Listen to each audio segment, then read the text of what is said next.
I'm a purse designer right here in South Dakota, and I employ about 20 women to get all of the work done. We have a canvas version, like a vegan version, and then we also have a leather version. And the leather version is just called 1948 leather. And that's in the last couple of years, is I really wanted to like hone in my heritage. I grew up, it's called West River when you're in South Dakota. And so like my Western roots and riding and my dad's heritage and that sort of thing. But the purses started because I just wanted to be, I've had an entrepreneur bone since I was teeny tiny, sewed underneath my mom. And she didn't think I was old enough to get a sewing machine because I was only 4. And I would take the scraps that came off her sewing machine, and then I would take a stapler and I would staple them together to pretend that was my machine. And so then my mom was like, okay. So she got me a sewing machine from a rummage sale, and the rest, they say, is history. But I was working in radio, hence some of my podcast background, probably because I knew a little bit about how to get on a microphone with radio and stuff. Anyways, started sewing the purses just as a creative outlet outside of radio, because pouring coffee and being the janitor wasn't really doing it for me anymore. So, but it was a job that paid, right? So anyways, I started sewing at night, and then I sewed a bunch of Christmas gifts that were using purses because we were poor newlyweds. I don't know if you start out anywhere else, but that's where we started out. So I thought, well, I'll make a few purses. And then it just started snowballing, and people wanted more of them. And so I thought, well, this will be fun. And then immediately that entrepreneur bone was like, you could do this and then raise kids right around you like your mom got to do. And that was really important to me too. And so then every time I had a kiddo, it was like I needed to hire another person. And then thankfully, blessedly, God just kept saying, like, if I just keep showing up faithful and getting to create, then he will create all the other systems around it. And so we did. We partnered together, and now I'm still creating the purses. But alongside that, people kept asking me, like, I have 4 kiddos. I have 20 people on my team. I have 3 different brands. They're like, wait, how do you do this? How do you do this? Well, I couldn't explain it to them while I was in the booth, like at a craft show, you know? Yeah. Because I wanted them to buy a purse. So I was like, that's not what we're here for, but I love your heart. Let's buy this purse and I'll tell you all about it. And so then I thought, well, I'll just record a podcast. And this was before podcasting was so huge, you know? Yeah, it really was. But I thought, well, I know how to do this. I can just hop the microphone. And I did want to like tell people how I did it, because it's not anything special, or I'm not staying up super late or on anything. You know, I just thought this is just very practical ways that you could do both home and work life well. Because at that time, nobody worked from home. Sure. And the message was like, well, you have kids, but then you put them in daycare and you go to work. And there's no shame in that. That's not what I'm saying. But that I just couldn't stomach it. I'm like, no, there's got to be somebody out there that's telling them, no, you can do both work and home. And even if they are separate, you can do them both well. The messaging was and it's still there today. Like, you can do your home life really well one week, and then your work life's going to stink. And then the reverse of that. And I just don't think that's what he's intended when he gave us all these amazing roles. Do you not think that he equipped us to run them well and to glorify him? Yeah. So I set to recording as many episodes as I could, just telling people how I do it, which, by the way, a lot of the podcast is trial and error about, hey guys, don't do this.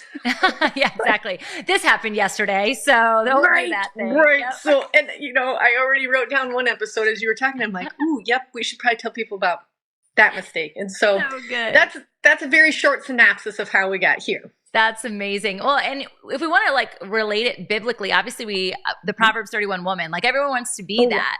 And then they read about her and they're like, oh, like that's not possible. Like, how in the world am I going to do all of those things? But I started the episode by saying so many of us actually already wearing all of those hats. And I found finally, when I met Jesus, is when I finally realized that I didn't have to change my fashion sense to go into a new role. And I say that by meaning I didn't have to change my hat from being a mom. You were just right before we pressed live, you were talking about the farm animals and the snow that's happening. And so you're like giving instructions about what needs to happen with the feed. Like, but that didn't make you less of a guest on my podcast as a business owner, a mom, a wife. It didn't make you less of that. In fact, I was like, dang, this girl's got it going on. Let's talk about that rhythm. But really, Rebekah, when I was listening to the Encourager podcast and the layers in which you develop the conversation, I think oftentimes this is something, especially with this time of year, that people are only doing once a year. They're really only reflecting on their cadence or their rhythm or what's working or what didn't work. And 365 days is too many days to have a bad day. It's too many days to have, it's too many days. Yes.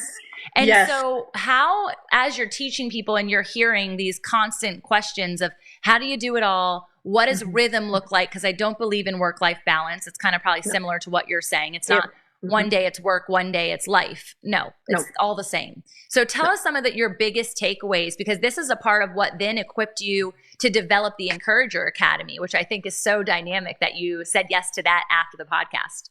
Yeah. Well, if we're diving into just like the biggest takeaways, I would say is I think there's a lot of messaging right now that says it's just chaotic and that's just the stage of life. But like you said, how often are you reviewing, wait, this stage of life has been 10 years now. Like, yeah, exactly. My oldest is no longer a newborn and I'm still like wrecked and like wearing the same pair of leggings and, baseball hat, whatever. And you're like, no. Like that is a stage and that is a phase, but like reviewing throughout, obviously, like you said, we review it a lot this time of year. Yeah. But I really challenge people to keep reviewing it, like with the different stages and the different roles that you take on. Like sometimes we're not even aware of like, wait a minute, I did say yes to that. But how does that shift my marriage or my relationships outside of that? And so, I would first say I love that you use the word cadence, because if you think of the word cadence, it is a rhythm, and chances are it's really beautiful. If you think of like all the dances, there's a rhythm and there's a purpose and there's planning in it.